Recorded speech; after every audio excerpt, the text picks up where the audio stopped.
بسم اللہ والصلاۃ والسلام علی رسول اللہ اللہم صلی وسلم علی سیدنا محمد وعلی آلہ وصحبہ اجمعین۔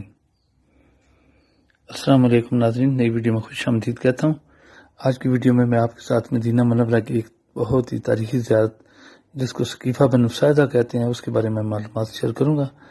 ناظرین، اگر آپ کو یہ معلومات پسند آئیں تو اپنے دوستوں کے ساتھ اس ویڈیو کو ضرور شیئر کریں، چینل سبسکرائب کر دیں اور بیل آئیکن کو دبا دیں تاکہ مدینہ منورہ کے حوالے سے مزید معلوماتی ویڈیو آپ کو ملتی رہیں۔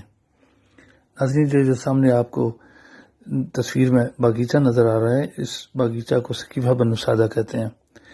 یہ سعودی حکومت نے اس کو تاریخی طور پر محفوظ کیا ہوا ہے۔ ثقیفہ عربی زبان میں مجلس یا ادارہ کو کہتے ہیں اور اس جگہ کو کہتے ہیں جہاں بیٹھ کر باہمی مشاورت سے فیصلے کیے جاتے ہیں۔ جب نبی کریم صلی اللہ علیہ وسلم آپ کی وفات ہوئی تو چونکہ یہ جگہ جو تھی یہ مسجد نبی شریف کے بالکل قریب تھی اور ثقیفہ بنو ساعدہ یعنی بنو ساعدہ قبیلے کی ملکیت یہ جگہ تھی، تو یہاں پہ سب اصحاب کرام رضوان اللہ علیہم اکٹھے ہوئے۔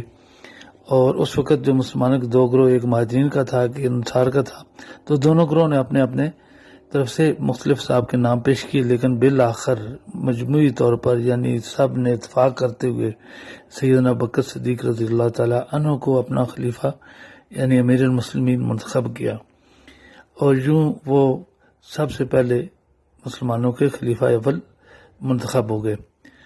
تو ناظرین، یہ جگہ نہایت تاریخی اہمیت کا حامل ہے، اور دوسرے لفظوں میں یہ مسلمانوں کا سب سے پہلا پارلیمنٹ ہاؤس ہے، کیونکہ یہاں پہ بیٹھ کے مسلمانوں کے مجلس شورا نے باہمی اتفاق کرتے ہوئے سب سے پہلے مسلمانوں کا امیر سیدنا ابوبکر صدیق رضی اللہ تعالیٰ عنہ کو انتخاب کیا۔ تو اس لحاظ سے یہ جگہ بہت زیادہ تاریخی اہمیت کا عمل ہے۔ یہ جگہ بنو ساعدہ قبیلے کی ملکیت تھی، اور یہاں پہ نبی صلی اللہ علیہ وسلم آپ چونکہ یہ مسجد نبی شریف سے قریب تھی تو آپ اکثر اس جگہ تشریف لایا کرتے تھے۔ اس باغیچے کے اندر ایک ایسی جگہ بھی ہے جہاں نبی صلی اللہ علیہ وسلم آپ نے نماز ادا فرمائی، اور سعودی حکومت نے اس جگہ کو محفوظ کیا ہوا ہے۔ آج کل چونکہ کرونا کا حالات ہیں تو اس کے اندر جانے کی اجازت نہیں ہے، اور اس کے ارد گرد جو ہیں وہ رکاوٹیں لگا دی گئی ہیں۔ تو ناظرین، یہ جگہ جو ہے یہ مسجد نبی شریف کی باؤنڈری کے بالکل قریب مغرب کی طرف واقع ہے، اور گیٹ نمبر 13-14 سے آپ اس کی زیارت کے لیے 3 یا 4 منٹ کے اندر پہنچ سکتے ہیں۔ اگر آپ کو اللہ تعالیٰ مدینہ منورہ جانے کا موقع دے تو آپ اس جگہ کی ضرور زیارت کریں۔ یہ مسلمانوں کے لیے ایک بہت ہی تاریخی اور مسلمانوں کا پہلا پارلیمنٹ ہاؤس ہے، تو اس لحاظ سے آپ اس کی تاریخی اہمیت کو سمجھ گئے ہوں گے۔ تو یہ تھی ویڈیو آپ کے لیے آج۔